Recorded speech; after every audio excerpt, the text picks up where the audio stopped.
विधानसभा परिसर में प्रशिक्षण शिविर में सीएम हेमंत सोरेन भी हुए शामिल। झारखंड विधानसभा में विधायक धनंजय ने उठाया सवाल, बदहाल स्वास्थ्य व्यवस्था पर उठाया सवाल। स्वास्थ्य मंत्री ने व्यवस्था सुधारने का दिया आश्वासन। झारखंड मुक्ति मोर्चा का 92वां स्थापना दिवस 4 मार्च को गिरिडीह के झंडा मैदान में होगा आयोजन। कार्यक्रम की तैयारियों में जुटे नेता। साइबर अपराध पर लगाम लगाने की पहल, जामताड़ा में डिजिटल सुविधाओं से लैस थाना भवन का शिलान्यास। स्वास्थ्य मंत्री ने किया शिलान्यास। हजारीबाग में रोजगार सृजन मेला 2025 का आयोजन। जिला स्तरीय रोजगार सृजन मेला का आयोजन, लोगों को मिल रहा रोजगार। नमस्कार, मैं हूं आपके साथ अंकिता पाल। ब्रीडिंग की शुरुआत करते हैं। झारखंड विधानसभा परिसर में आज नवनिर्वाचित विधायकों का प्रशिक्षण शिविर का आयोजन किया गया। निर्वाचित विधायकों को अनुभवी विधायकों द्वारा वाद विवाद के अलावा संबंधित विषयों की जानकारी दी गई। कार्यक्रम के मुख्य अतिथि राज्यसभा के उपसभापति हरिवंश सिंह भी मौके पर मौजूद रहे। मंच उपस्थित सभी अतिथियों ने बेबाकी से लोकहित में अपनी बातों को साझा किया। स्पीकर रविन्द्रनाथ महतो ने कहा, विधायिका शासन का संचालन करती है, जिम्मेदारियों का निर्माण करते हैं, साथ ही विधानसभा के सदस्य के रूप में बनाए जाने वाले कामों पर चर्चा करते हैं और इसका राज्य जनता प्रभाव होता है और आपके द्वारा बनाई गई विधायी कार्यों को भी कार्यपालिका पर नियंत्रण रखते हैं। राज्यसभा उपसभापति हरिवंश ने भी कहा कि विपक्षी अगर विरोध करता है तो उसका मानना और सुनना पड़ेगा और साथ ही सदन की कार्रवाई के दौरान अगर प्रोसीडिंग से हटा दिया गया तो उसे कोई प्रकाशित नहीं कर सकता।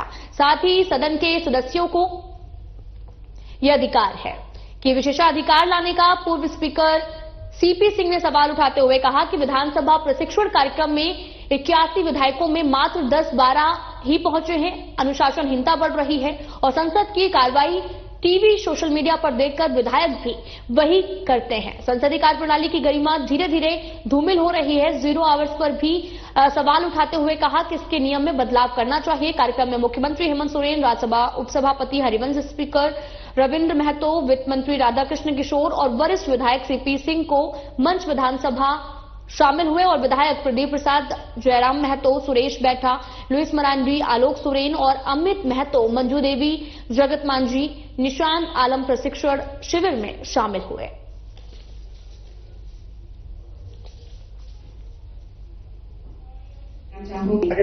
अब देखिए इस विषय पर कुछ कानून बनाने की आवश्यकता पड़ेगी। ऐसा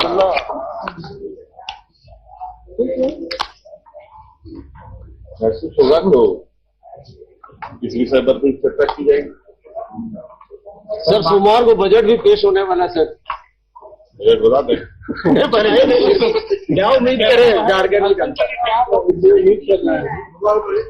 बता दें क्या झारखंड की जनता की वोट आज से दिख रही है।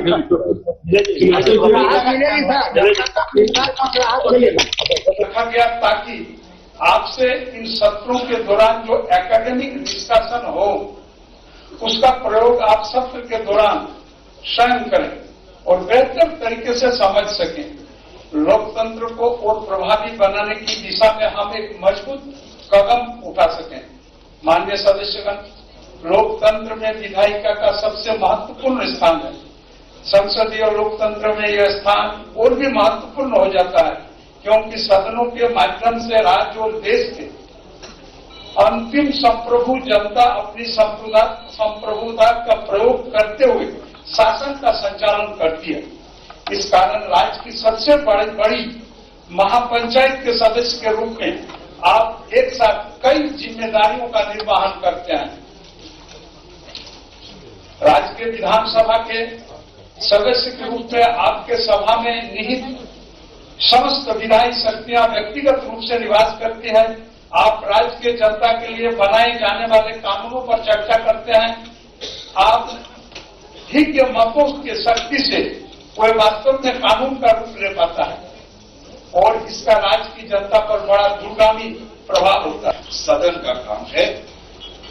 फिर भी याद रखें कि जनता ने आपको अद्भुत मौका दिया है इस राज्य की नीति को बेहतर करने का, आपको अपनी छाप छोड़ने का, और ये मौके बार बार नहीं मिलते लोकतंत्र। इसलिए कैसे हम प्रभावी भूमिका का निर्वाह कर सके। इसके लिए मैं 2-3 सुझाव आपको जरूर देना चाहूंगा। कुछ सदन आपने देखा होगा, कुछ सदनों में कुछ लोग ज्यादा जल्दी चेयर का ध्यान आकर्षित करते हैं क्योंकि वे प्रोसीजर से अच्छी तरह वाकिफ हो। तो रूल्स ऑफ प्रोसीजर बहुत अच्छी तरह से आप जानते हैं, उसके बारे में विस्तार से हमारे अध्यक्ष जी ने बताया, लेकिन उसको कहने का भी एक क्राफ्ट है, कला है, तरीका है, वो प्रस्तुतिकरण भी हमें सीखना चाहिए।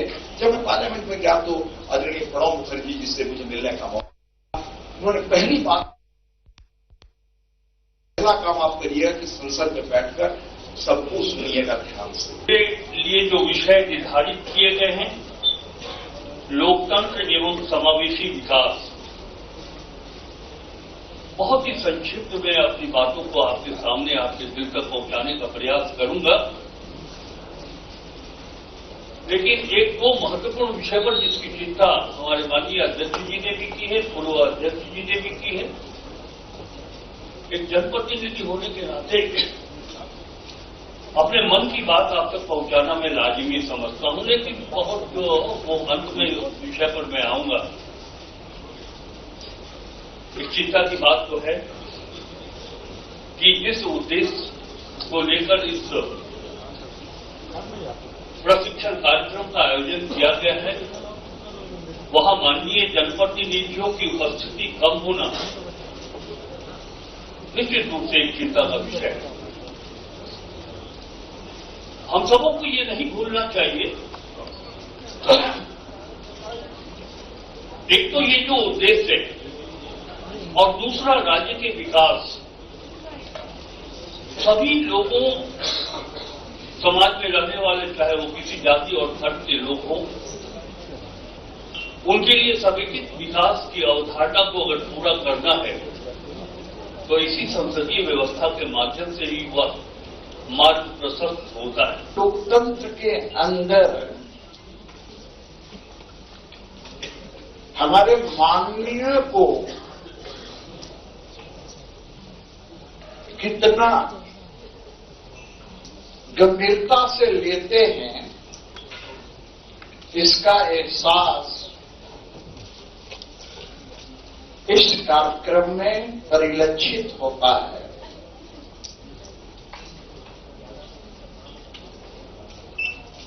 यदि गिन के आप देखें तो 20 का आंकड़ा भी नहीं पार हो रहा है। सदन के अंदर 81 सदस्य हैं।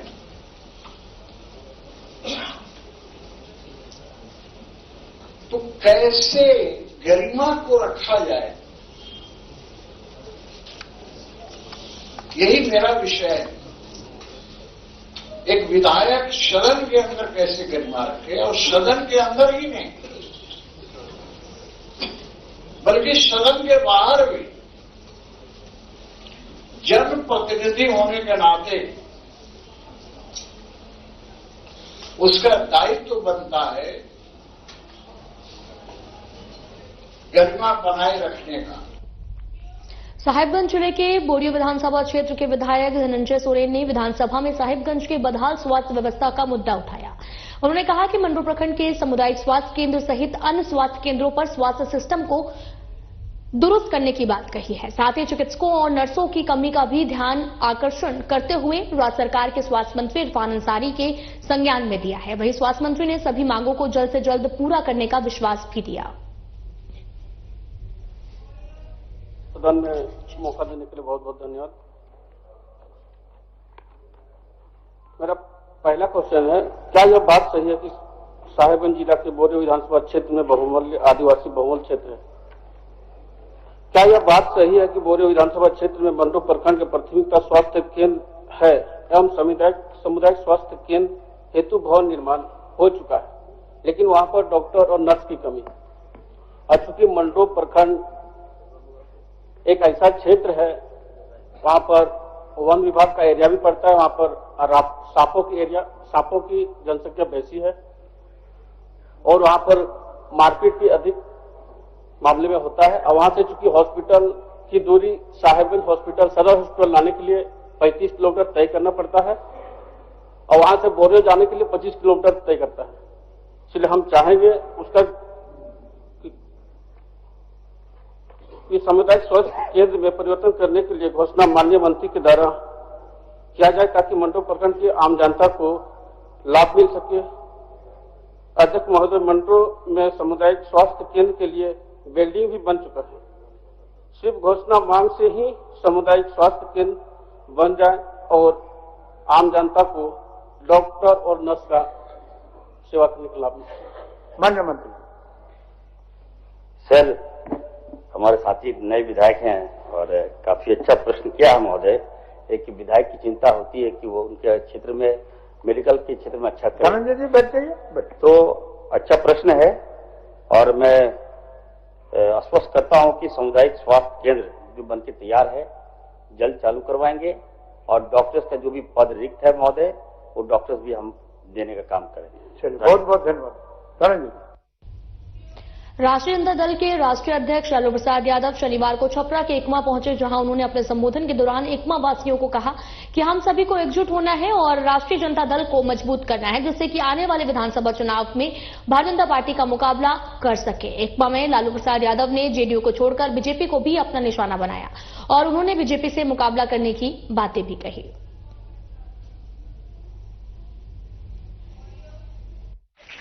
जते जाना है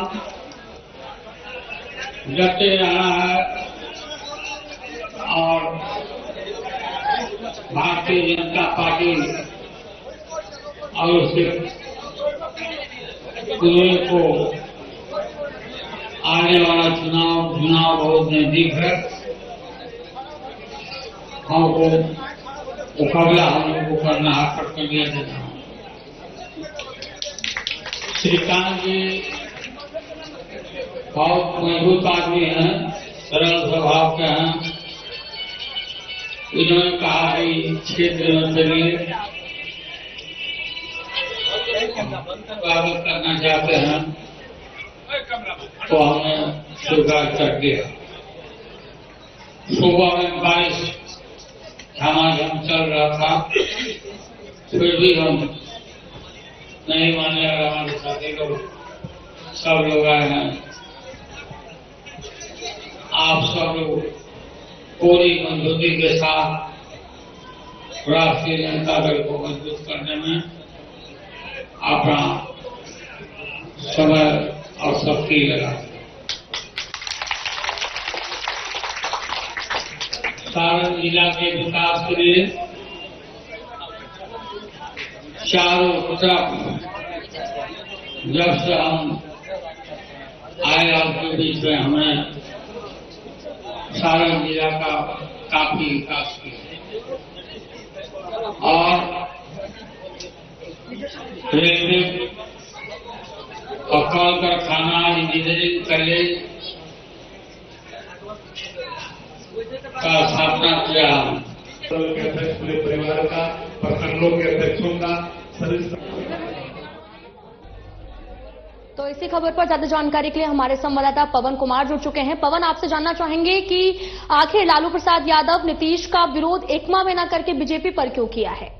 पवन जी बिल्कुल, बता दें कि आज लालू प्रसाद यादव जो है एकमा पहुंचे थे और एकमा पहुंचने के दौरान उन्होंने एकमा वासियों को संबोधित करते हुए उन्होंने ये कहा कि एकमा जो है, एकमा के लोगों को तैयार रहना होगा। कहीं ना कहीं यहाँ पर भाजपा की जो कहीं ना कहीं भाजपा को हमें टक्कर देनी होगी और भाजपा के लिए हमें तैयार रहना होगा। लेकिन बात करें कि एकमा में जो लगातार सिटिंग विधायक है, जो एनडीए गठबंधन की तरफ से जो प्रत्याशी है, वहां पे सिटिंग जो सीट है वो जदयू की है। तो कहीं ना कहीं नीतीश कुमार जो है कहीं ना कहीं वहां से अपनी पार्टी को हर साल जो है चुनाव मैदान में खड़ा करते हैं। लेकिन बात अगर लालू यादव की जाती है तो लालू यादव कहीं ना कहीं जो है भाजपा को टारगेट कर रहे हैं, नीतीश कुमार को वहीं दरकिनार करते हुए नजर आए। जी, तो आपसे ये भी जानना चाहेंगे कि कितना फायदा मिलेगा, क्योंकि लगातार ऐसे सवालिया निशान उठा रहे हैं और साथ ही बीजेपी को भी आड़े हाथों लिया है। देखिए, जिस तरीके से आज लालू प्रसाद यादव ने सवाल खड़ा किया है, कहीं ना कहीं बीजेपी को टारगेट किया है। तो बात करें बीजेपी की, तो कहीं ना कहीं बीजेपी को इस चीज से लगता है कि कहीं ना कहीं जो है नुकसान तो होगा ही, क्योंकि लालू यादव भी ये जान पाते हैं कि कहीं ना कहीं बिहार में अगर सरकार बनानी होगी तो कहीं ना कहीं गठबंधन के जी। साथ, नीतीश के साथ गठबंधन करना होगा। ठीक है पवन कुमार जी, आपका बहुत बहुत धन्यवाद तमाम जानकारी देने के लिए। गिरिडीह जिले के झंडा मैदान में आगामी 4 मार्च को झारखंड मुक्ति मोर्चा का 92वां स्थापना दिवस समारोह का आयोजन किया जाएगा, जिसको लेकर तैयारियां जोरों पर हैं और भव्य पंडाल का निर्माण भी किया जा रहा। समारोह में मुख्यमंत्री हेमंत सोरेन और कल्पना सोरेन समेत झामुमो के तमाम नेताओं के शामिल होने की संभावना है। इस कार्यक्रम को सफल बनाने को लेकर जहां एक तरफ पार्टी के द्वारा लगातार तैयारियां की जा रही हैं, तो वहीं दूसरी तरफ सुरक्षा के दृष्टिकोण से प्रशासनिक अधिकारी भी कड़ी मेहनत कर रहे हैं। इसी क्रम में आपको ये भी बताते चले कि तैयारियों का जायजा झारखंड सरकार के मंत्री विधायक सुदीप कुमार सोनू पहुंचे हैं। इसकी तैयारी के सिलसिले में आज झंडा मैदान का हम लोगों ने निरीक्षण किया।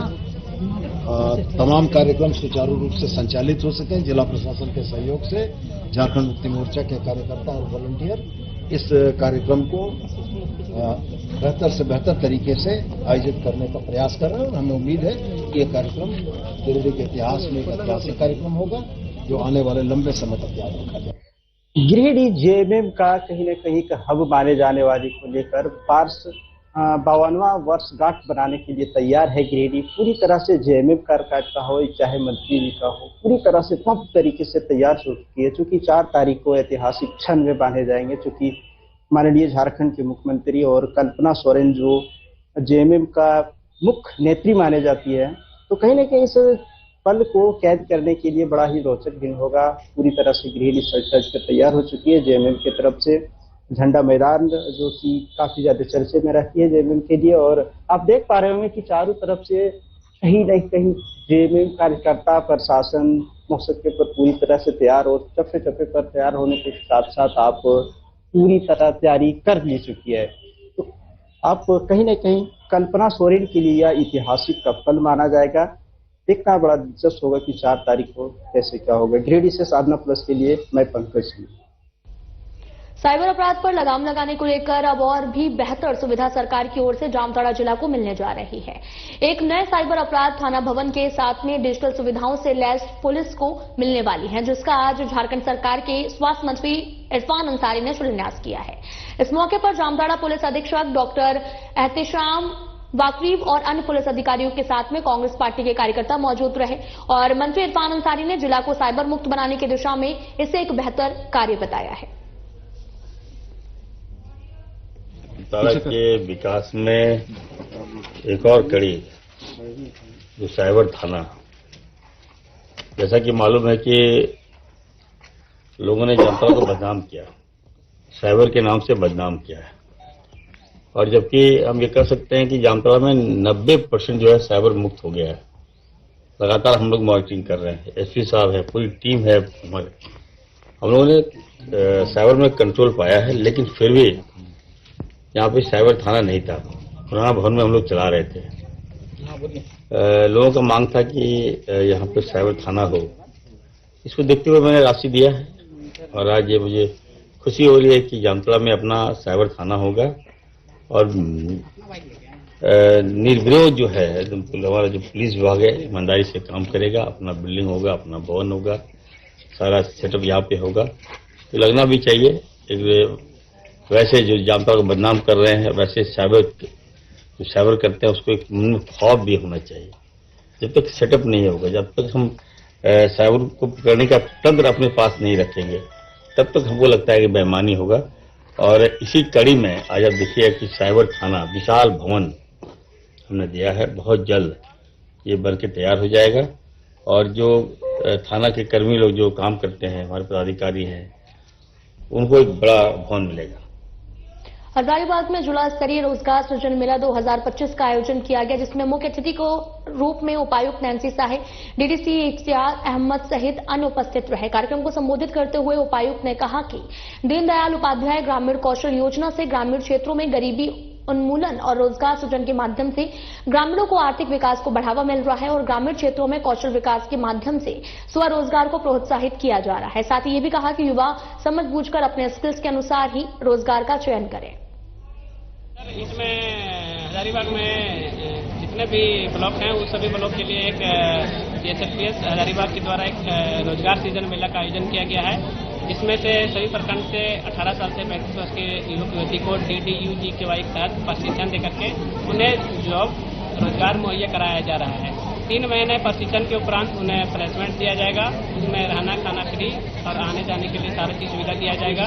और ऐसे बच्चे जो ड्रॉप आउट कर चुके हैं उनके लिए एक सुनहरा सा अवसर है, उनका भविष्य संवारने का एक अच्छा समय है। और यहाँ पर आए आज हजारीबाग पैराडाइज रिसोर्ट में और अपना नामांकन करवाएं। बोकारो वन विभाग अपने खाली पड़े जमीनों को घेराबंदी कर उसमें पेड़ लगाने का काम कर रहा है, जिसका ग्रामीणों के द्वारा विरोध भी किया जा रहा है। मामला चास प्रखंड के घटियाली का है, जहां पर वन विभाग के द्वारा जमीन की घेराबंदी किए जाने पर ग्रामीणों ने विरोध किया है। ग्रामीणों का कहना है कि पूर्वजों से इस जमीन पर वो लोग खेती करते आ रहे हैं, लेकिन पिछले 4 सालों से बारिश नहीं होने के कारण जमीन खाली थी, जिसके बाद में वन विभाग उक्त जमीन पर अपना दावा कर रहा है। एक्चुअली में हुआ है कि ये जो जमीन है 914 खाता है, 5225 इसका प्लॉट संख्या है। 1933 से हम लोग इसमें जोत कर रहे हैं, खेती कर रहे हैं, सारा चीज कर रहे हैं। और अभी कुछ 2-4 साल से बारिश नहीं हुआ, इसके कारण हम लोग इसमें खेती करना बंद कर दिए। तो फॉरेस्ट विभाग वाला आके शशिकांत जी जबरदस्ती इसमें बोलता है कि ये फॉरेस्ट का जमीन है, जबकि 1933 से हम लोग इसमें जोत कर रहे हैं, खेती कर रहे हैं, सारा चीज कर रहे हैं और हमारे पूर्वज भी इसमें करके आए हुए हैं। और आज प्रशासन के सारा अधिकारी को ला के जबरदस्ती पिलरिंग का काम कर रहे हैं। जमी हम चाष करे खाई 2-4 बছর জল তল হয় নাই, এই জন্য চাষ বন্ধ আছে। জমি সচিকান্ত বলছে हमारी जगह है। मैंने कौन आके शशिकांत क्या है और आके क्यों कब्जा कर आप लोग की जमीन? जो बोल रहा हमारा वन पलट हम लोग है, तो लोग से कागज उगज मांगे? वो लोग कुछ नहीं दिखाता है।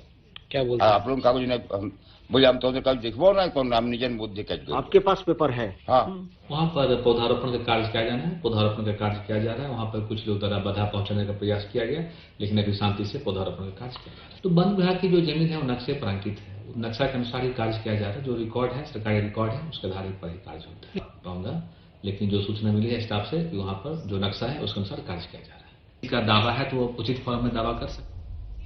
पाकुड़ अनुमंडल पदाधिकारी साइमन मरांडी के नेतृत्व में 4 सदस्यीय टीम ने माल गोदाम के निकट सबवे निर्माण के लिए स्थल निरीक्षण किया और इस निरीक्षण में अंचल पदाधिकारी भागीरथ महतो और पथ निर्माण विभाग के कार्यपालक अभियंता वीर अधावन सहित अन्य भी मौजूद रहे। ये निरीक्षण eastern zonal railway passenger association के अध्यक्ष हिसाबी राय और सचिव राणा शुक्ला की उपस्थिति में हुआ। बताया यह भी जा रहा है कि इस स्थान पर सबवे निर्माण से क्षेत्र में जाम की समस्या में कमी आएगी, जो कि पैदल चलने वालों, 2 पहिया वाहनों और ई-रिक्शा और साइकिल सवारों के लिए सुविधाजनक रहेगा। नया आए दिन देखा जा रहा है कि जो है ट्रैफिक की समस्या, खासकर ओवरफ्लो, साइकिल सब के कारण जो है, क्योंकि सड़क वैसे भी काफी चौड़ी नहीं है यहाँ पर, तो जगह तलाशा गया है। रेलवे लाइन के नीचे सबवे है तो काफी दिनों से बंद पड़ा हुआ है। हमारे पास टेक्निकल टीम रेलवे से और अपना प्रशासन जो टीम है लेकिन करने आया है। अगर इसको खोला जाएगा जो है तो कृषि टोटो का जो है जो आवागमन जो हमारा रेलवे स्टेशन होकर आता है वो इसके माध्यम से वो की जाएगा, तो ट्रैफिक की दिक्कतें समस्या कम होगी। चास प्रखंड के कनारी पश्चिमी पंचायत क्षेत्र तुक्का बी स्टेशन पथ से सीमाटांड को जोड़ने वाली मुख्यमंत्री ग्राम सड़क योजना से निर्मित पथ पर दरार पड़ गई है। इस सड़क का निर्माण विधानसभा चुनाव में पूर्व में किया गया था, लेकिन सड़क निर्माण के बाद में इतनी जल्दी पड़ी दरार योजना में भ्रष्टाचार को उजागर कर रहा है। कांग्रेस नेताओं ने भी इस पर सवाल उठाया। ग्रामीणों का कहना है कि इस मामले में जांच हो और सड़क को ठीक किया जाए। इलेक्शन के पहले बना था। फिर क्या हुआ? फिर रोडवा तो ऐसे ही ठीक था, ये फिलहाल बारिश हुआ ना समय अचानक फट गया। क्या मानते हैं आप लोग? गांव का रोड है तो तकलीफ से बना? नहीं, हम लोग तो अच्छा मानते हैं, हम लोग को सुविधा मिले।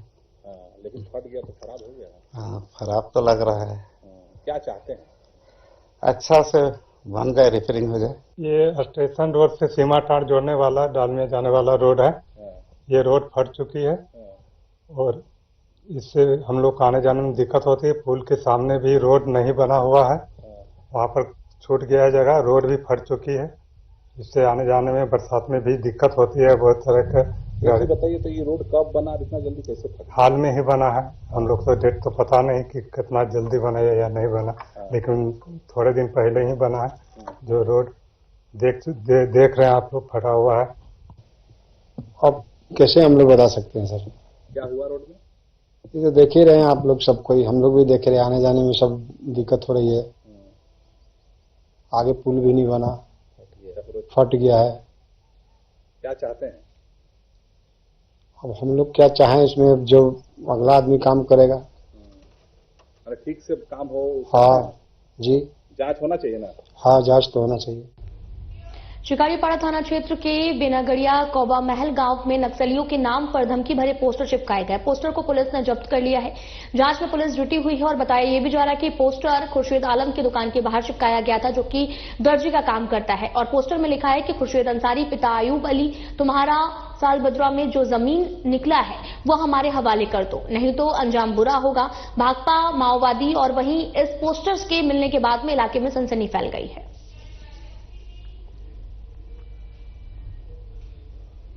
साहिबगंज शहर के गोपाल पुल के नीचे बड़े नाला से शनिवार की सुबह पुलिस ने एक व्यक्ति का शव बरामद किया है।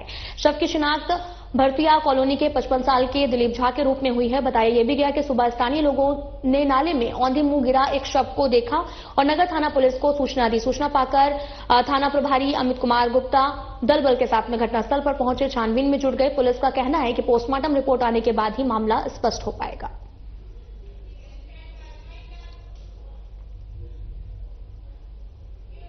फिलहाल बुलेटिन में इतना ही। नमस्कार।